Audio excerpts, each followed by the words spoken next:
Sabia que Indiana Jones quase foi interpretado por Tom Selleck? Ou que a maioria das cobras do filme era falsa? Ou ainda que a origem do nome do protagonista foi inspirada no nome de um cachorro? Olá, eu sou Max, e seja bem-vindo ao Curiosidades Nerds. E hoje vamos desvendar os mistérios por trás de um dos maiores clássicos do cinema, Indiana Jones e os Caçadores da Arca Perdida.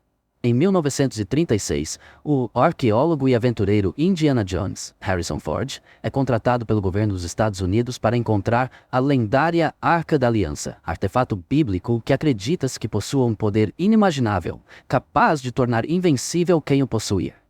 A busca leva Indy a diversos locais exóticos, incluindo o Nepal e o Egito, onde reencontra sua ex-namorada, Marion Ravenwood, e se depara com o traiçoeiro arqueólogo francês René Belloc. Ao lado de seu fiel aliado Sala, John Davis, Indy enfrenta armadilhas mortais, emboscadas, templos repletos de cobras e desafios épicos para impedir que a arca caia em mãos erradas.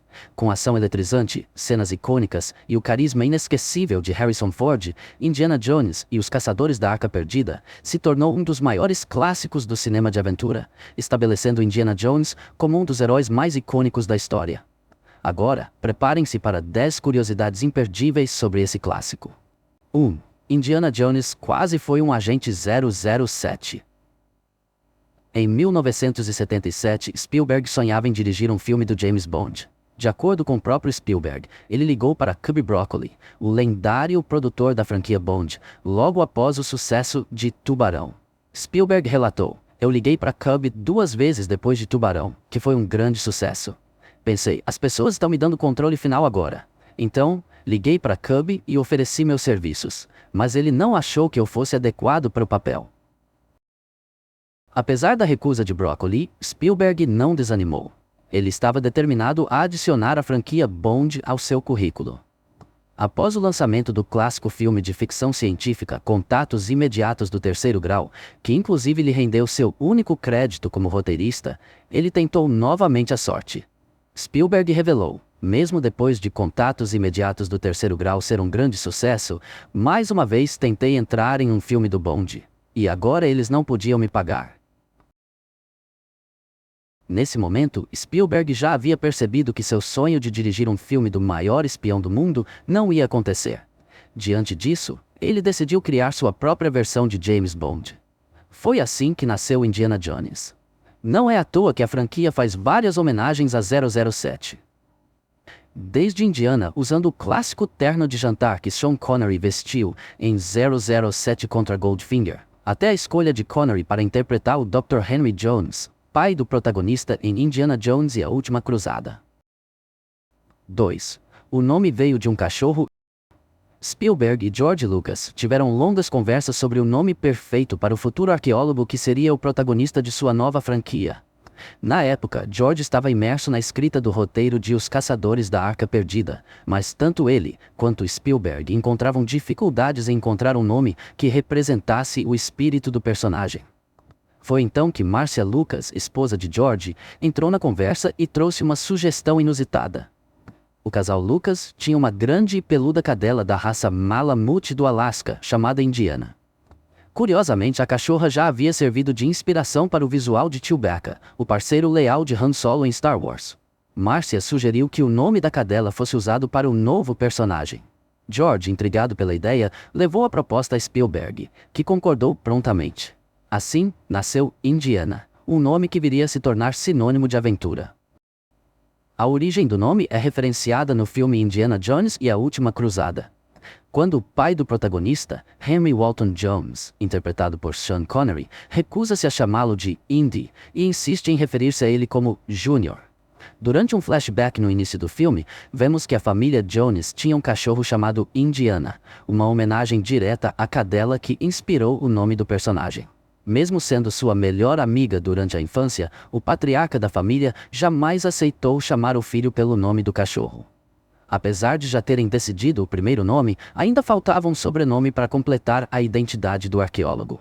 George Lucas queria algo único e americano, e inicialmente escolheu Smith, por ser o sobrenome mais comum nos Estados Unidos. O título original do filme seria As Aventuras de Indiana Smith. No entanto, Spielberg detestou a ideia. O motivo de Spielberg rejeitar o sobrenome Smith estava na associação com Western Nevada Smith, estrelado por Steve McQueen, que já era bem conhecido. Como queriam algo mais original, o nome Smith foi descartado. Durante uma sessão de brainstorming com o roteirista Lawrence Kasdan, o sobrenome Jones surgiu como alternativa. E dessa forma, o nome completo do herói foi estabelecido: Indiana Jones. Com isso, um dos personagens mais icônicos da história do cinema ganhou vida. As inspirações para o visual de Indy. O visual icônico de Indiana Jones foi meticulosamente planejado por George Lucas e Steven Spielberg para evocar a nostalgia do seriado de aventura dos anos 1930 e 1940, além de trazer um herói que misturava carisma, coragem e um certo desleixo charmoso. A aparência de Indy foi refinada pelo artista conceitual Gene Steranko, que criou 4 pinturas detalhando o personagem antes mesmo da escalação de Harrison Ford. Várias influências foram usadas para compor o visual de Indiana Jones. 4. Tom Selleck quase foi Indy. Você já imaginou outra pessoa como Indy? Bom, isso quase aconteceu. Tom Selleck, conhecido por seus papéis em Friends, Magnum P.I. e Blue Bloods, afirmou que quase interpretou Indiana Jones em Os Caçadores da Arca Perdida. Em seu novo livro de memórias intitulado You Never Know a Memoir, Tom Selleck revelou que fez a leitura do roteiro do primeiro filme da franquia, frente a frente com Steven Spielberg e George Lucas. Na época, ele estava esperando para saber se seu piloto de Magnum P.I. teria algum futuro. Cheguei lá e Steven foi rápido me cumprimentar, me entregou as páginas para o teste, me disse para não me preocupar e levar todo o tempo que precisasse. Havia figurinos esperando por mim. O chapéu e a jaqueta de couro me ajudaram a entender a época, contou. Hello, man.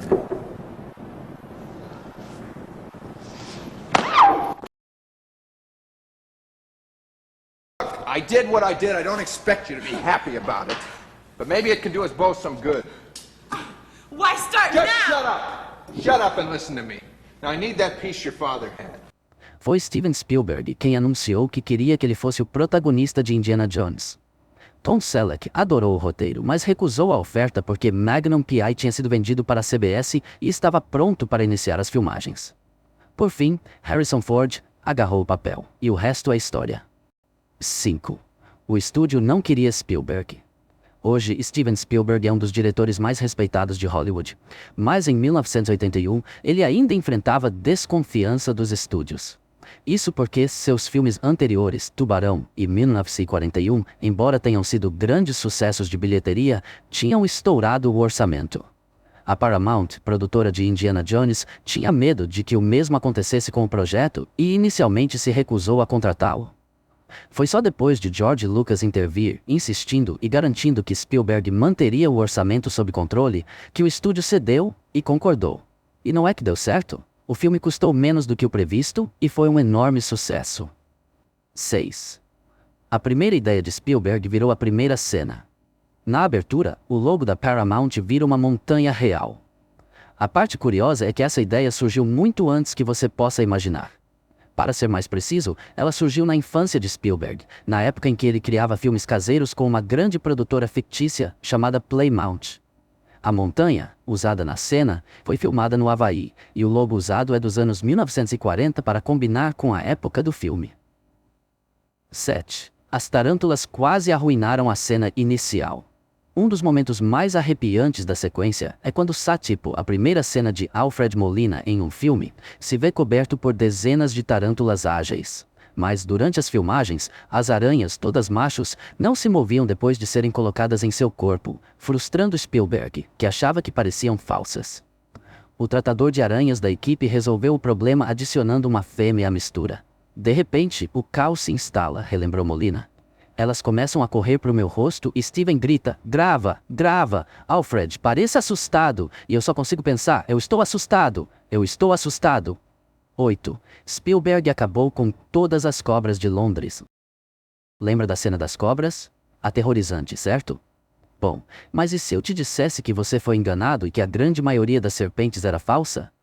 Acontece que, para a realização dessa cena, seriam necessárias 10.000 serpentes. Mas o problema era que Londres só tinha 2.000. A solução? Usar mangueiras de borracha cortadas no lugar. E tem mais. Karen Allen tinha tanto medo que um tratador raspou as pernas e vestiu um vestido para ser seu dublê. 9. A cena mais famosa foi improvisada. Um dos grandes momentos de Os Caçadores da Arca Perdida é quando Indiana Jones se depara com um espadachim que faz vários malabarismos, chamando para um duelo. Indy simplesmente puxa a arma e atira nele. A cena virou um clássico. No entanto, o roteiro original planejava uma batalha de vários minutos pelas ruas do Cairo. Porém, tanto Ford quanto a equipe de filmagem estavam exaustos naquele dia, ainda se recuperando de uma intoxicação alimentar no set. Foi então que Ford sugeriu: "Vou só atirar nele." Spielberg amou, Lucas odiou, mas o público adorou. Detalhe: o ator que interpretou o inimigo de Indiana treinou com a espada por meses para essa cena, que acabou resolvida em segundos. E a frase, "não são os anos, querida, é a quilometragem", também foi improvisada. Outra cena que não estava no roteiro foi a em que Marion e Belloc ficam bêbados. As risadas e os diálogos foram 100% improvisados. Karen Allen e Paul Freeman se divertiram tanto que Spielberg deixou rolar. Até hoje, essa é considerada uma das cenas mais autênticas do filme. 10. As cabeças derretidas impressionaram até Spielberg. Para as cabeças derreterem, o efeito usou gelatina, lã e secadores de cabelo. Spielberg disse que foi o efeito mais incrível que já viu. O molde do rosto de Dietrich foi esvaziado com vácuo. Assustador e genial. Hoje, Os Caçadores é um marco do cinema. Sem Spielberg, Ford e Lucas, não teríamos esse tesouro. E você? Qual sua cena favorita? Conta nos comentários. Não esqueça de curtir, compartilhar e não deixe de assistir nossos outros vídeos. Até a próxima aventura.